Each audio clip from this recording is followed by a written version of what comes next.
You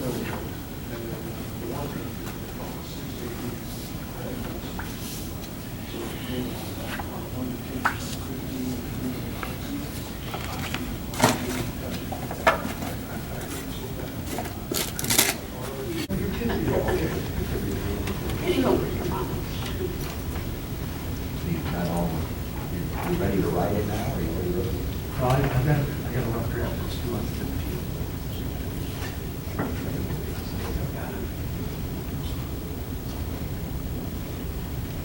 How's everybody? Good. Good. Good. I don't even know what time it is. Do we have a time limit? You were a little after 1. It's a little one? Like it, Yeah, everyone's just kind of walking around, okay. packing up. All righty. So I guess we'll begin. You know, hi, I'm Rich Chavez. My seminar is going to be on the memories and friendship through the years. And it was a great ride. You know, when I first started, I was 15, 16 years old. And how it got started was we were sitting in my living room, me and my brother watching TV on Saturday. And my dad came in and, hey guys, you want to go for a ride? Yeah, sure, why not? So we jumped in the car with my dad. Next thing we know, we're driving up to my great aunt's house, and he comes out and says, hey, we're here to clean up our yard and all the surroundings and stuff like that. And it went from, yeah, to, oh man, you gotta be kidding me. Needless to say, since I was younger than my brother got the choice job. He started cutting the grass and the weeds and stuff.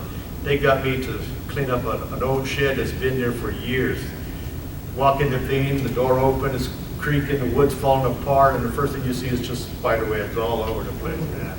So I wiped it down, and it was dark, didn't even have electricity at the time, so here I am trying to go with the cracks of the wood, get sunlight in there, and I just started throwing stuff out. Old bicycles, dishes, clothes, and stuff like that, and there was a lot of boxes with personal items. After we emptied about 8%, I got this box, and I threw it out, and it made a ding, ding, ding noise on it. And I said, well, what's that, you know? So after we cleaned up everything, we got that box, and we found out that my aunt was a teetotaler. She would sneak out to the shed and drink a beer, throw them in a box and stuff like that. So my first cans that I ever said, I said, well, you know, aluminum, let's take them recycling. Of course, they were steel tabs. Took them to recycling, and they said, oh, we can't use these, man. You must well take them with you. Took them home, put them on the shelf. That's how I think it starts for a lot of stuff. It was a Falstaff El Paso. There was also a Pearl, and I forgot the other can, maybe a Schlitz or something like that. Needless to say, after that, relatives come in and they see the 3 cans in the thing, and my uncle lived in Ohio.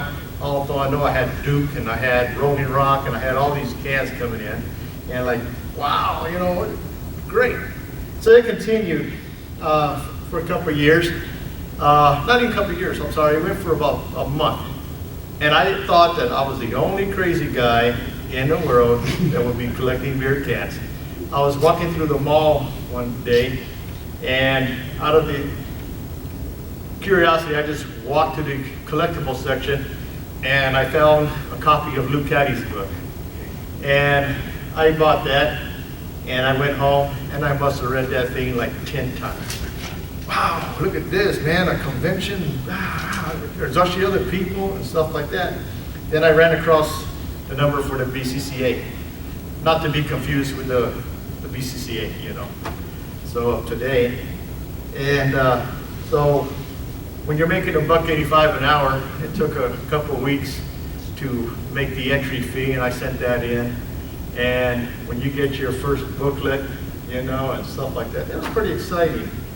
That was about 1976. From there, I sat down and just memorized that book. I could remember it, reading it page by page. I could see it in my mind, the cans that they showed, and people with boxes and cans. I don't even think they had can codes at the time. I'm not sure about that to the memory. And joined the roster, BCA, but then I got the roster. And that's what really opened it up to me, to see the names of people from St. Louis and Illinois, and said, wow, you know, so, and then it was, the one thing that got exciting was when they started showing current cans from different parts. Man, I can think, Steeler cans. You know, at that age, man, football was good, man. They got Steeler cans like that, and it went back and forth. The first major find that I ever did was, I get this call from an antique dealer, and he was my kind of antique dealer. He was mostly 80% advertising, and hardly any antique dishes or anything like that. So he calls me, and he goes, hey, Rich. He goes, yeah. He goes, hey, I just ran across about 10 cases of this ugly green can. And I said, an ugly green can? I said, so I started looking through my books, and I said, well, I know from experience that when I used to go out looking for cans in worlds, you know, the Schlitz would turn green. And I said, wow, he has a bunch of Schlitz. I said, okay, you know, this is dark. Went down there, they ended up being olive drabs. There was Schaefer, Pfeiffer, Lucky, and then there was a Pabst Blue Ribbon that had the olive drab top. And like I said, but this time I was really getting high in life. I was making $2.85 an hour at that time. And he goes out, he goes, I'm gonna sell them by a set, one of each can by the set. They're $4 a piece. And he goes, I'll give you first shot. He goes, but I'm gonna start calling other people in 30 minutes. So the panic set in, you know, I says, oh, I only had like $25 on me, and you know, so I started getting cans as much, and my mom said, well, I got 20. So I ended up buying about 4 or 5 sets of these cans, but there were still at least 12 cases just sitting there. Sorry, what was the price per set? $4 a can, $16 a set. And so I said, golly, so I was kind of disappointed that, man, I can only get 2 sets of these things. And when we're going home, you know, we finally reach home, and my mom understood that I was still kind of like flustered by this thing. And then she come up and she told me, well, you know, we could have stopped by the bank if they meant that much to you. And I said, needless to say, gone. Yeah. They were gone. But that was the fun thing. And I don't know, El Paso is kind of a unique city, I guess. I don't know if it's a patience, because soon after that I get a call, and I finally put an ad in the newspaper. And I get a call from a farmer in a small town outside of El Paso called Vero, New Mexico. And when he gave me a call, he goes, hey, I understand you collect beer cans. And I said, yeah, I sure do. He goes, well, I just unearthed a family dump. And if you want to come pick up these cans, you're welcome to do so. I said, okay. Now, this is also the early years, like I told you. I didn't even have my driver's license. I had my permit. And so I had to get my cousin to drive me all the way to New Mexico. It's about a 25-mile drive. And the only thing that he had was a Toyota Celica. So, but I wasn't expecting, he said cans. You know, so when people call you and say they got some cans, you're figuring maybe 3, 5, or something like that. We get there, and this guy had about 30 cases of cans. And the first 20 that I ran across were all opening instruction, Pabst, Bud, Miller's, and then I couldn't even look at the end of this thing, and so I said, wow. And he goes, and this is the thing that drives me crazy. He goes, you know, whatever you take now, that's it, because I'm going to go to a dump right after this. And I decided, you know, later in the years, I said, what's wrong with the people, man? You know, and I said, well, maybe I should have been smart and say, well, we'll be right back. So maybe we should have just drove 2 miles down the road, emptied the can, go back for some more. But when you're young and inexperienced, you were just happy to get that. I didn't even touch the tab knobs. There might have been some 007s, who would have known? But I was so excited to get the bright blue of Pabst and the gold of Budweiser, and it was just a memory that kept on. As time get on, I got more experience, as everybody does. But the one thing that I started noticing was the camaraderie. It started at a very young age where some of the older collectors, more experienced at the time, would be great, very helpful. Us young kids, they would give us a can, you know, they see how much we wanted it. You know, they would lower the price to 50 cents or whatever. And man, it was a blast. Time kept on going, and came for the first meeting that I ever had with a live other beer collector. I still wasn't driving, so this guy lived 1.5 miles from me, and I had to go up this hill on incline. I don't know if any of you been to El Paso, but Viscount is from the I-10, is a huge hill. So I started right after school, and here I am walking about 1.5 miles, and I have 4 cantos, 2 underneath my arms and 2 hanging, and I'm walking up this hill. Needless to say, we didn't have GPS, and the streets did not decide the directions he gave me, so I'm walking around in circles. All of a sudden, the 1 mile, it's taking like 2.5 hours to get there. Sun's starting to set down, and I'm actually finally reach his house. It was Pete Swan. I don't remember anybody remembers Peter Swan. He lived in El Paso. Peter Swan. He lives in Massachusetts now, but this is, I don't know if he's collecting or anymore or stuff like that. And so I finally get there, and unfortunately it was time for him to eat dinner, and his parents, you know, it was time to do the homework. So we were only able to meet for about 15 minutes, you know. And luckily his dad gave me a ride back home. And so the first meeting with another beer collector was I still remember the story like it was yesterday. And I ended up getting a nice Jack's flat top with the one horse, the one-arm version, which, you know, was pretty cool. After that, start finding out about flea markets, garage sales. You start getting more knowledge about where to find the old stuff, and that's where I picked up my first Mitchell can. Now, I was from there, but I had no knowledge that there was breweries in El Paso. But when I saw the Mitchell can, it was about a grade 4. You could see the Mitchell in the bell tower, but it was exciting to have that can. And I saw El Paso, Texas. So I started going to the library and I started doing research on it. You know, what was this brewery and stuff like that, and I started asking people. And I started getting knowledge that it was a pretty good beer at the time. But even today, like it was at that time, finding stuff was kind of hard. It wasn't just available. That Falstaff I picked up at my aunt's house, I didn't even know it was from Falstaff, from El Paso at the time. It was just a Falstaff can. That's when I was doing the research, I saw ads of Falstaff and Mitchell through the years. And it was so funny on how many hours I would sit at the library doing microfilm. And I could, even today, I have that sound, you know. It was so fun, but it's all the price you pay to get really into your hobby.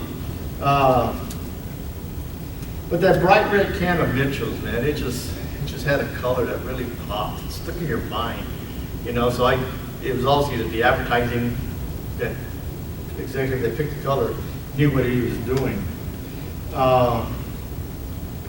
And the bad thing, once I started the information, then I got hooked, and I started specializing. It wasn't intentional to do it, but I started really getting fascinated with Mitchell. Even though I was collecting other cans still at the time, Mitchell really caught my interest. And I started learning a lot of stuff. From, in the back of my mind, I can remember when it's opened, what time of the year it would have its peak sales time, and all the information down. I know where the street location is and stuff like that.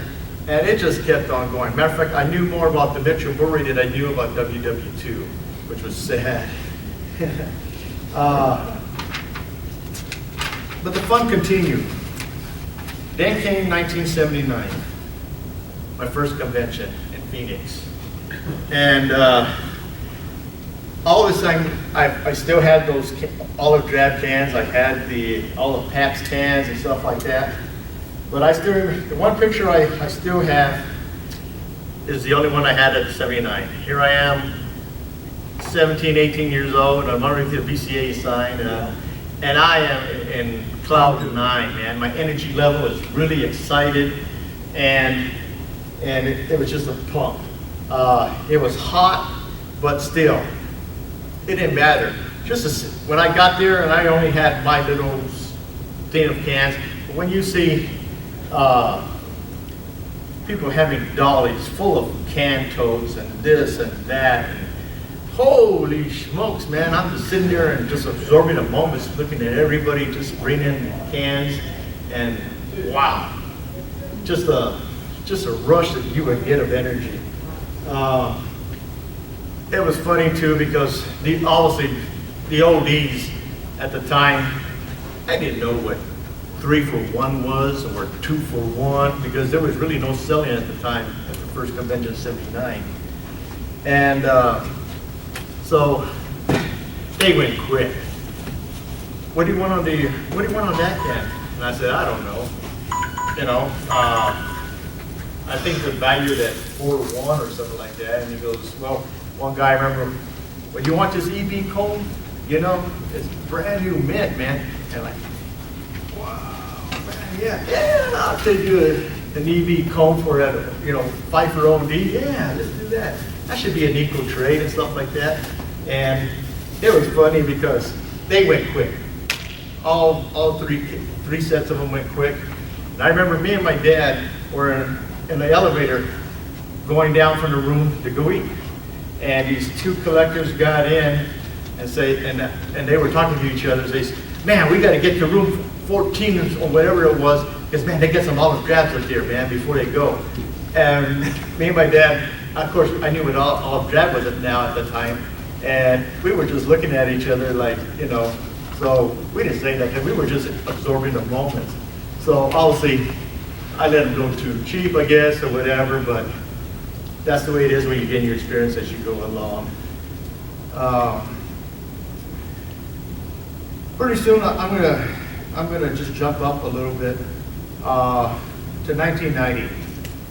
I became a mailman, you know, after finishing my service, you know, did my 4 years in the military. I got back, I lost all my contacts. When I joined the military, I lost all my contacts in El Paso. And it took a lot of work to get that, where most any antique dealer that got something that was half decent of beer, they gave me a first call. El Paso still, it's a big city in small city ways, which is pretty good.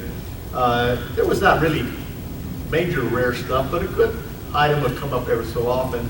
They would give me a call and first chatted it. After I got back from the service, I lost the contacts, which is fine. I understand that, you know, I was gone for 4 years. They were not going to wait around for me. But I got hired by the Postal Service. And it was this time that every person all my customers, if I saw them, I would tell them, hey, just by chance, you know, if you know of any old beer items, I'll be interested.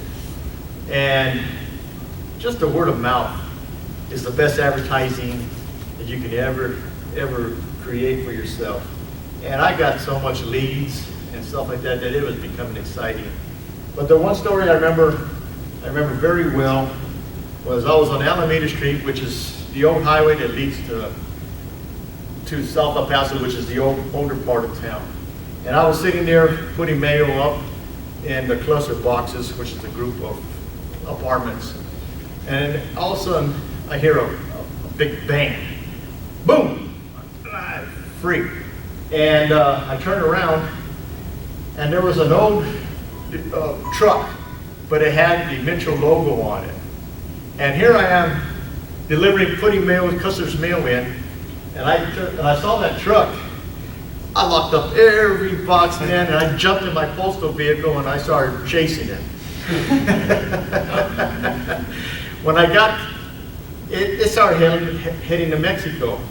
And that's when I started saying, uh-oh, I'm in the line of Mexico. So here I am with a postal truck and I'm going into Mexico. I get about 3 cars and I get the customs guy. He says, hey, give me a break here. So he did. He got my message. He stopped traffic. He made me U-turn and I got back. I wasn't into Mexico at the time. I was about to go in. So I finally, I got back to the United States and get back to your job, man. Forget about the damn truck. So that's another memory I remember very well in the years of collecting. But the one thing that I still remember that all during this time, I was creating friendships. And at the time, you just don't appreciate or think about the friendships when you're a young collector and stuff like that. You just think about adding that item. But it's what happened during the shows that really made it exciting. The conversations, the excitement of how their collection is coming, or they got a lead on this and that, and it just kept the trade sessions very, very educated, and it was very exciting. El Paso got to the point where in the early years of BCCA, we started our own chapter. I picked this up at the convention this year, and this is an old paper label that we created, and this is from, I believe, 1989. That's when we had about 40 collectors, and we were called the Rio Grande chapter at the time. Yeah, and Miller Lite was our major sponsor, and they donated neon lights and cake signs and tackers. I remember they giving us tacker signs, 5 per box, and they gave us stacks of them. The days have changed. They even gave us a case of beer for those who were old enough to drink, and we were having it at the trade session in the distributorship, which is now illegal to do that too. So, and also at the time, we would always do this the weekend before the Las Vegas show, which was a big show during the 80s. And we named our show the Las Vegas warm-up. And we would capture, we would get people coming through El Paso on the way to Las Vegas. And it was exciting to have other collectors come in from different parts of the country, even for a couple hours to hit our show and move on. But the one thing we did is we had every member at the time listed on the can. And as I look at this list, 60% of them have passed away. And what memories, Ed Berkler, James Cherry, Bill Coet, Brad Dedman. All these were big names. Chuck Henry. Yeah, all these were big names in collecting world, and they would all be on their way to Fred Wilbur, matter of fact, was one of them. And being that half of these are gone, that's when you really start appreciating the friendship, because we had many smiles and good conversations with half these people. And so it gets to the point where I was at the pinnacle of my collection, days. I started limiting myself down to strictly just Texas flat tops and cones. And I was an experienced collector at the time. And it was also that time that I ended up having my run with my brain tumor.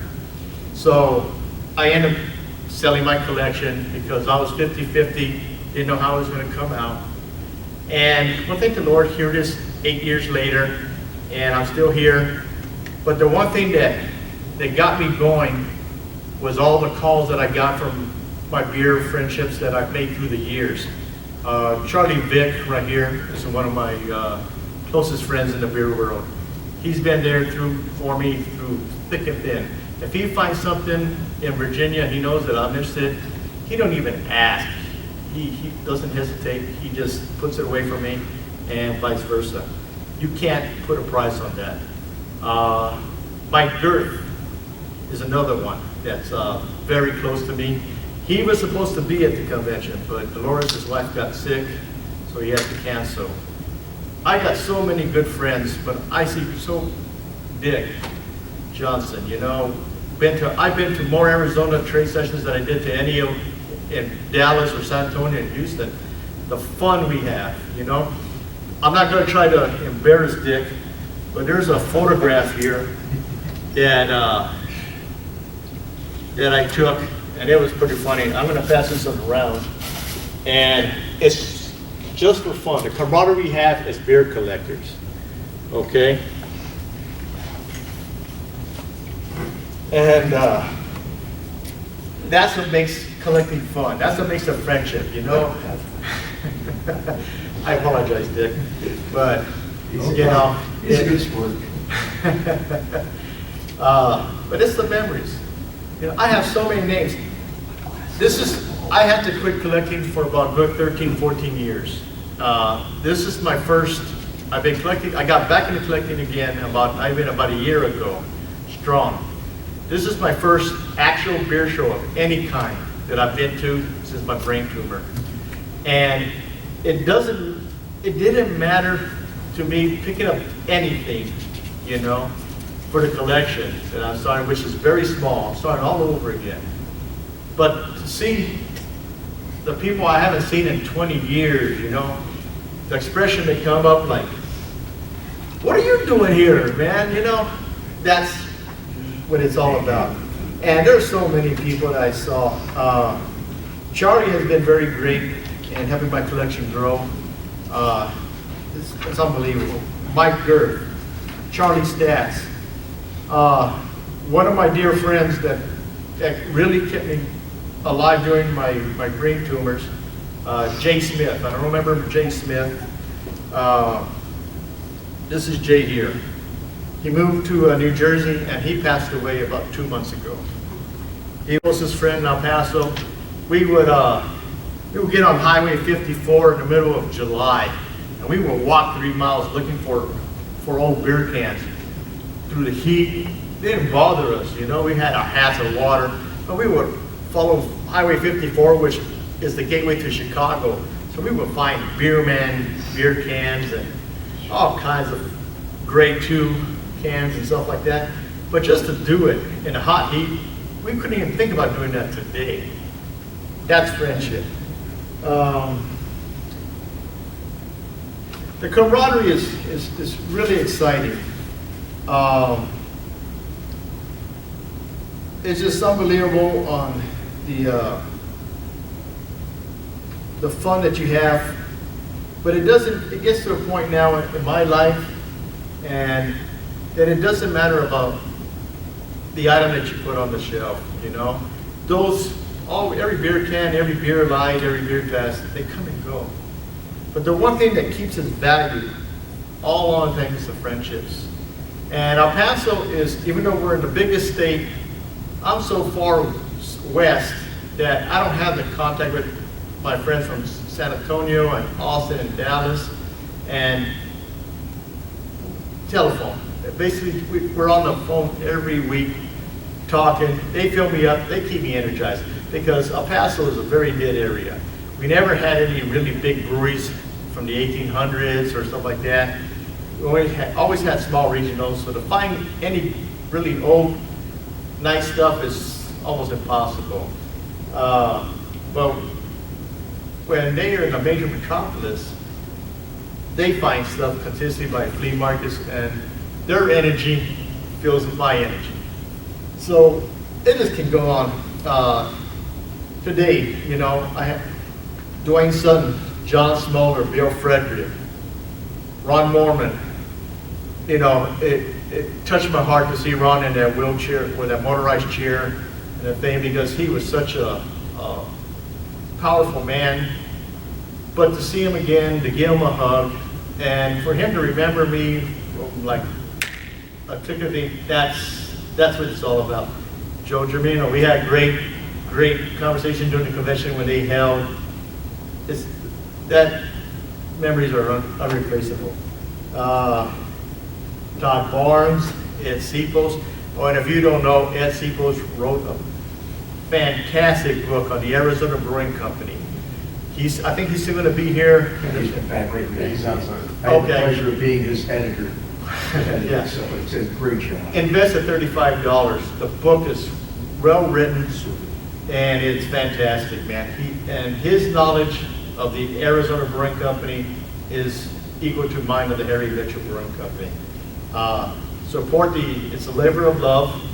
I did write a book, but it was nowhere close. We didn't have computers at the time. Mine was all type, and so anyway, no comparison. Ed Babisky, he's not here, but December, the guy still is 43rd show. 43rd in a row. Tucson, Arizona. If you never made it to a show, you got to do one. He's getting old now, I understand. He's okay. So he's not moving around. This might be his last year, that's right. He's doing okay. I helped Paul touring cans from his house to my garage. Oh, okay. Okay. He still has the enthusiasm. Oh, that's He's good. He's just slow. Okay. But he's still. Yeah. Okay, well, that's a good thing. But that's a Dan Scaletti and Ed, great friends for years. Dan and Ed busted their tail to get this show going, and they're great people. The list can go on and on, you know what I'm saying? But I can't emphasize enough on the friendships. You know, to me, that is all about. And like even in this convention, yes, the elevators kind of killed this show a little bit. But if you rate it on an elevator problem, you know, then you're cutting yourself short. You're in it for the wrong reason, you know. The one thing that I know that has changed from today as when back then, obviously, is the price of cans or the price of beer advertising.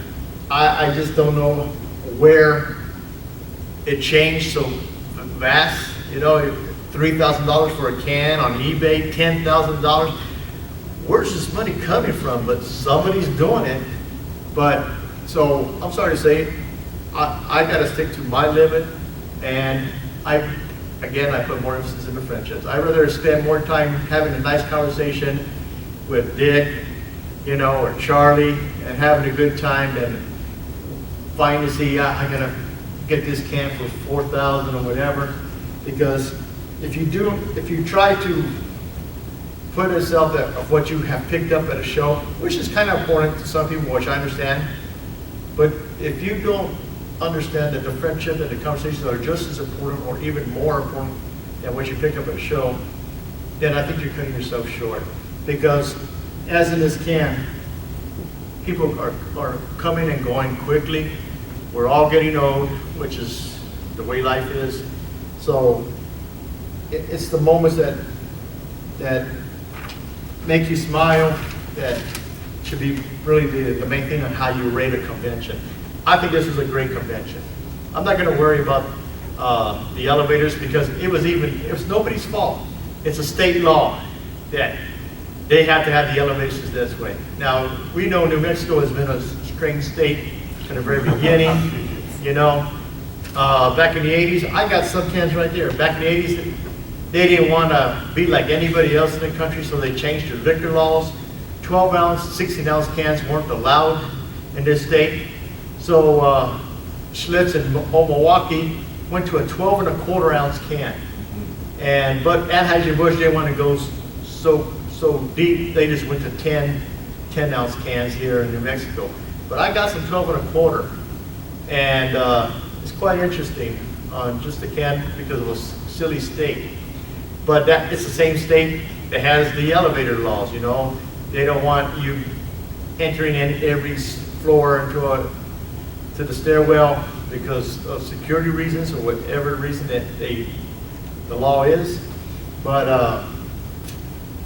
it shouldn't put a negative on the actual rating of this convention. What people got to understand is that there's a lot of people that have spent a lot of hours making it run smooth. It was nobody's fault as far as the BCCA about the elevators. So nobody, I hear people, collectors talking, oh, this is the worst convention I ever been to. There was no room to room, it killed it all, and this and that. You know, it's a touch and go. But the thing is, the conversation, the friendships are still there if you want to reach out. Bill Frederick has made a quote that I'm going to use. He says, collecting beer is like a cake and a cupcake. You know, it's fine, but it's the friendships that put the icing on top of that cupcake. And that the icing is what people remember most about any cupcake that's ever made. So, and that is so true. It's the people that are the icing of any convention. And if you go with that and remember that, you know, it's going to keep us young. It's going to keep us focused on the next one and the next one. And I'm going to go ahead and end and say that being that this is the first one in 15 years, you know, it's different things. I have never met Barry Chavez before, and we were talking and, you know, Facebook, and we get communication going like that.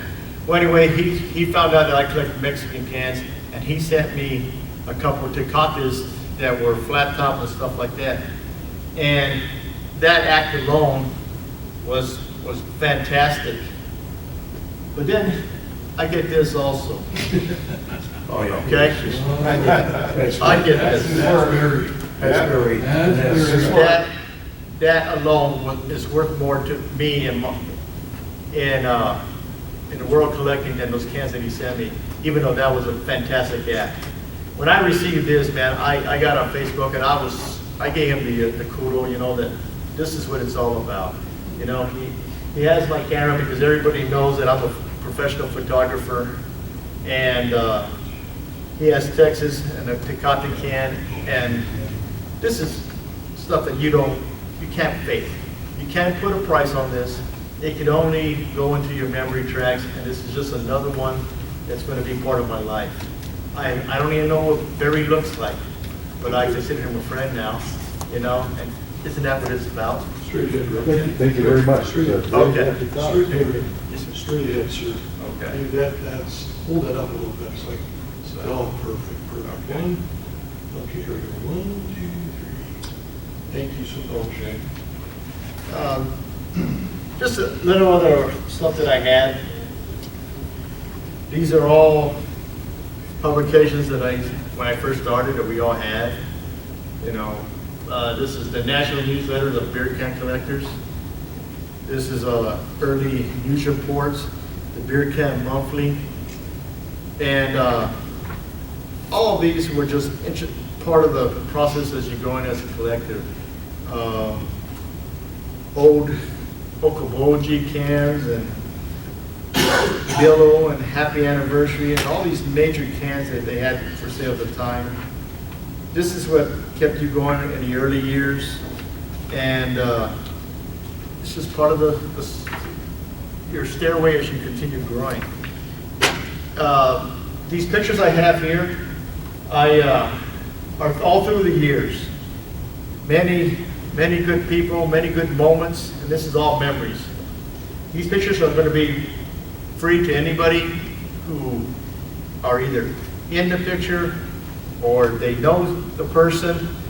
You're welcome to come by and pick these pictures. There's a lot of nice pictures of collections that I have visited through the years, and there's a lot of work, you know, trade sessions, major shows that I go to.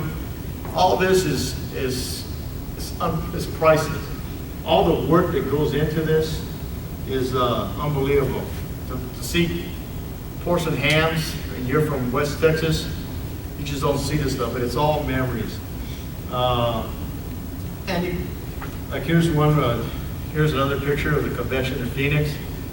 When you see that, you know, A1 cans being pushed and stuff, that's it's just unbelievable on the energy that you get from absorbing it, especially when you're when you're a beginning collector. So if you know any of these collectors, or if you want any of these pictures, you're welcome to grab them, take them. If you know who they are, you're going to see them, please feel free to take them with you. And, but you got, you know, Woody Harrelson, I haven't seen or heard from him in 25 years.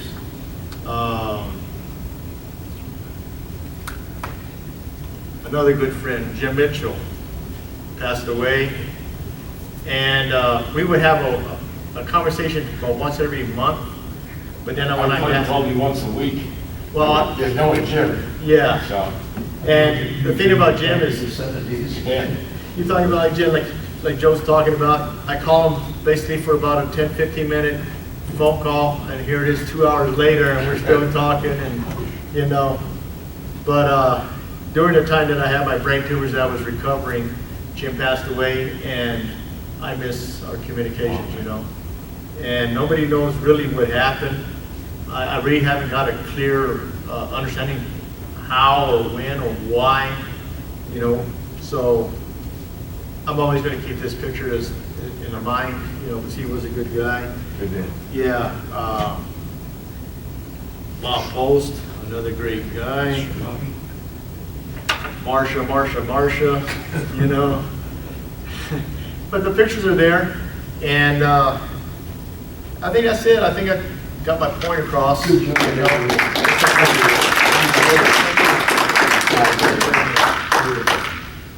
So, Pick some pretty good friends, you know. thanks. Mutual too, eh? These are most of the ones that are on the table. Yeah, I think there's some extra ones that are I'll not give here. it back to you, because we want to use it for the 50th They're anniversary. yours. Thank you. Okay. Is that good? Good job. Picture me with a guilty tie, huh? Oh, this is another, Mike Underwood passed away. I don't know if you knew Mike, Rick. What's that? He passed- Mike Underwood Yeah. passed away 2 years ago. Oh, did he? Went to a junkyard to get a new radiator for his car, they couldn't get hold of him, they found him dead of a heart attack. Oh. What a, Mike, what a swell guy, just a, and who is this? That's Chuck Finch. Chuck Finch. Yeah, he's the one that ended up picking up one of the Grand Prize Premio Gordo cans. And, I'd like this one. Okay. I don't know if it's in here. no, take that one. Okay, Chuck Finch, let me just put my notes. Okay.